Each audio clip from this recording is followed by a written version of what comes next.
like that.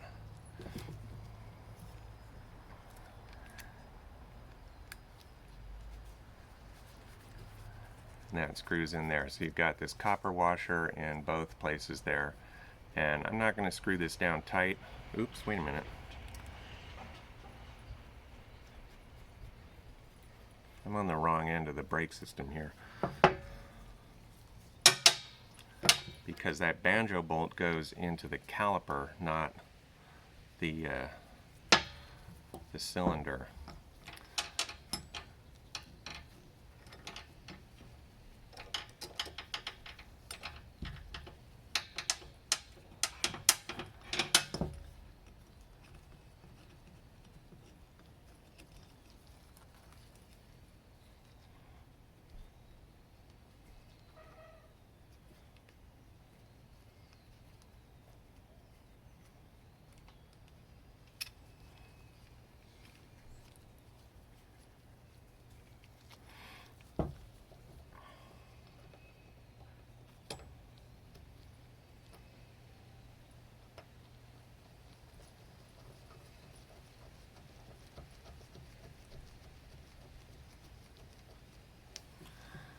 So on this bike anyways, this is a 12 millimeter wrench that needs to tighten that down, and it needs to be good and snug, but you don't have to overdo it.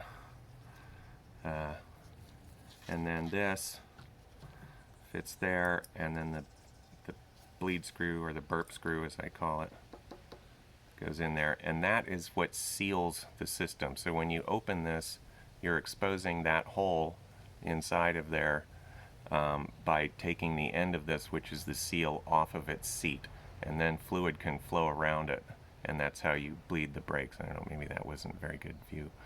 So there's this hole in here. There it is. And on the very end, you can see that is cone shaped, if you can see it, you know. It's cone shaped, and you can see that it's a seat.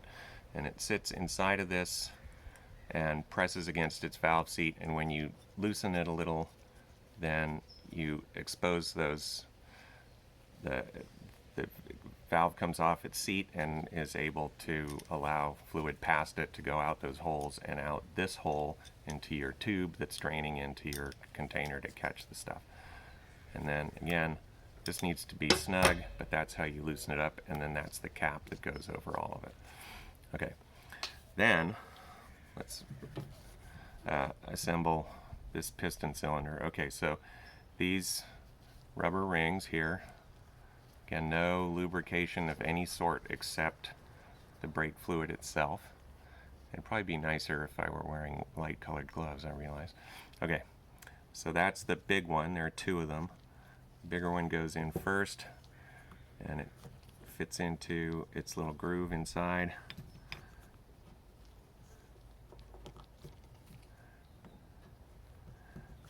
Like that. And then the smaller one is the outer one. Again, lubing that up. That to go in there, fit into its groove.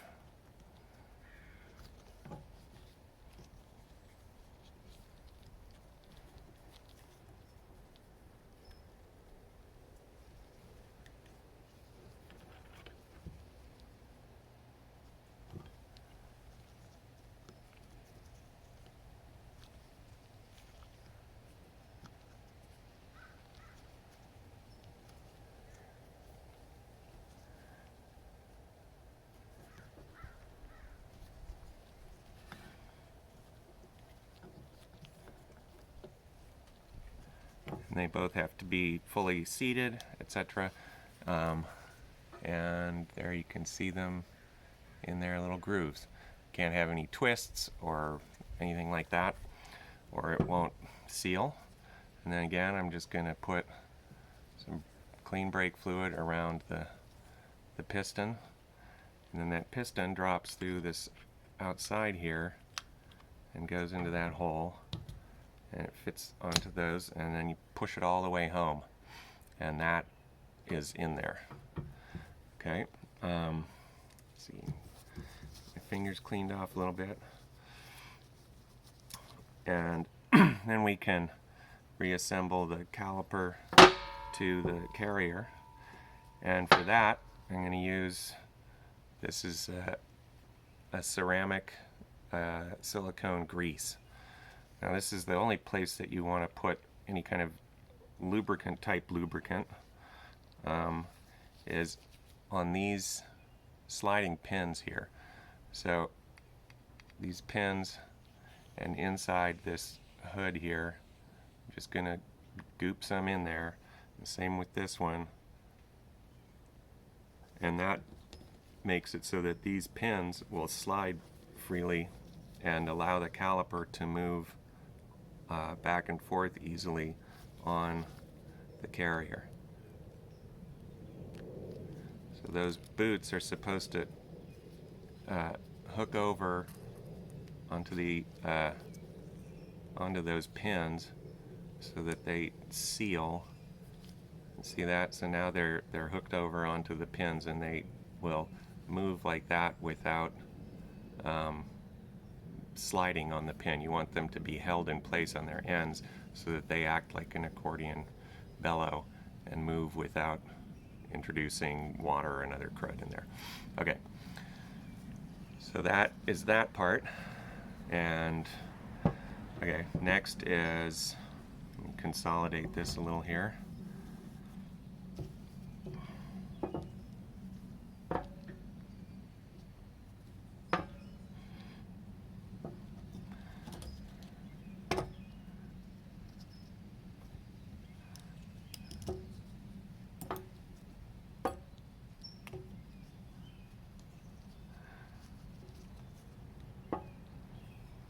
Because I want to use this rag. So these are lint-free disposable cloth rags, which are very nice. I use them for all sorts of things. Okay, so that piston is in there now, and then the brake pad fits in there, and you put some grease on the back of the pad here. The back of the pad, not the face that goes on the that touches the disc. And oops, this is the wrong, I'm trying to do this upside down here. Okay, so you don't need this off the bike to do this. You just need to push the piston out of the way.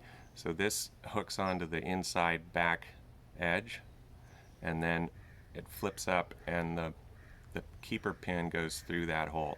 So this one goes in here like that and presses up against the outside of that and is held in place by this keeper pin that goes through there. And then the same with the other one. You want some grease on this, and this makes it so that it doesn't seize up and get stuck against the piston. And this one also goes in there, rests on that little shelf in the back, and then this pin goes through there, through that, and through the other one,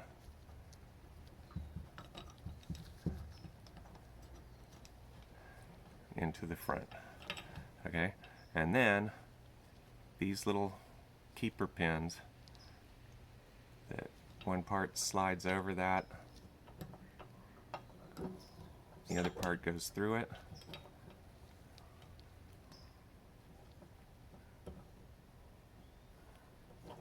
Honestly, doing this with gloves on is not easy.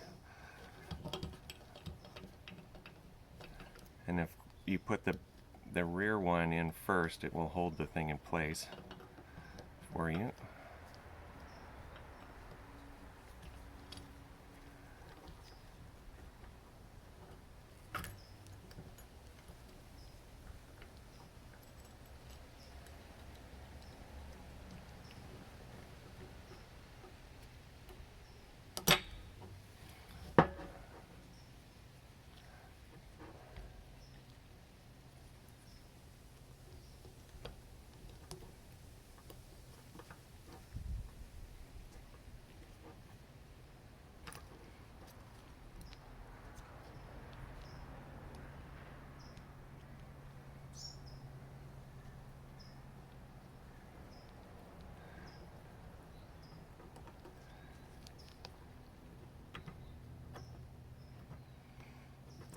Geez, I know what's wrong here.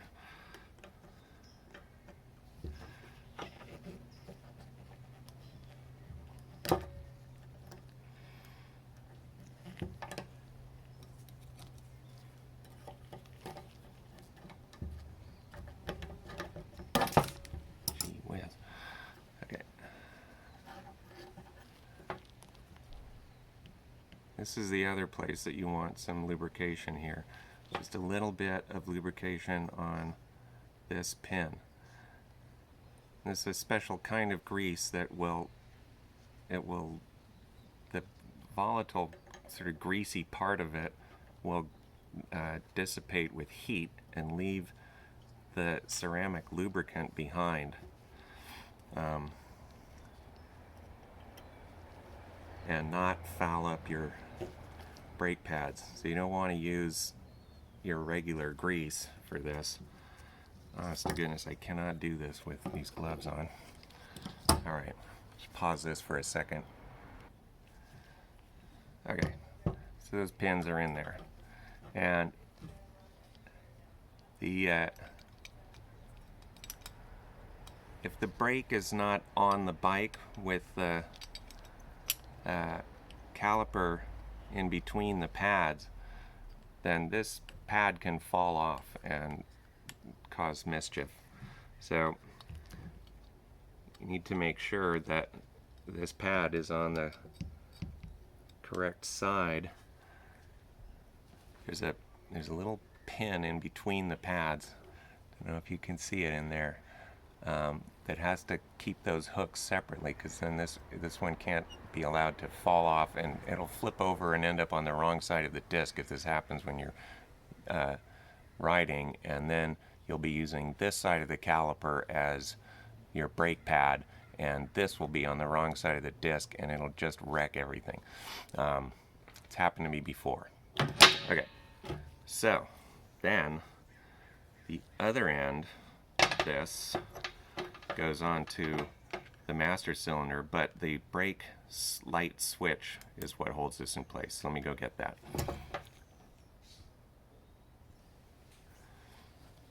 Okay, so this is the brake light switch, and it is the equivalent of the banjo bolt on the other end. It has the holes that go through it, and this hole that allows the fluid to go through, and there's a pressure switch inside here that activates the wires to complete a circuit that turns your brakes on, lights on. So again, that has the same two copper washer setup as the other end through that banjo fitting.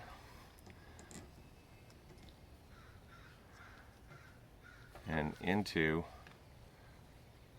the master cylinder. Oops, I'm off camera here. All right. So the two copper washers, and then into the master cylinder here. And unfortunately, the wires are not detachable from this switch, so you have to spin it all around like this.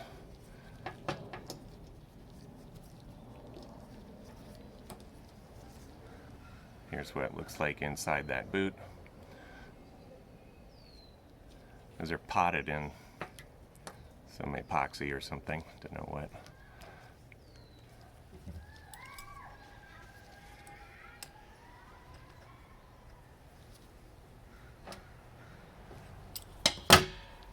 Oh, by the way, this is another super duper favorite tool. This is a Knipex. You can see it there, German-made plier wrench. And this is so superior to any kind of adjustable wrench, like a crescent type wrench, that you will not believe it. You can, with this little wrench, it's not even as big as my hand. Well, I have pretty big hands, but I can take the rear axle nut off of my dirt bike with this wrench, and anything else as well. Plus, it has a smooth face. I can grab piston and pull it out of the caliper with this without fear of marring the piston, etc. It's a really super useful tool. Spendy, but absolutely worth it. I carry 2 of them all the time when I ride. Takes the place of most other things and will do all kinds of stuff you never thought you needed to do. Okay, so now I'm going to put this piece on, but you can safely ignore this. This is a piece for my homemade left-hand rear brake thing that I did. So anyways, that's going to go on here. Fits over the master cylinder like that, down in between the banjo bolt and cylinder, etc.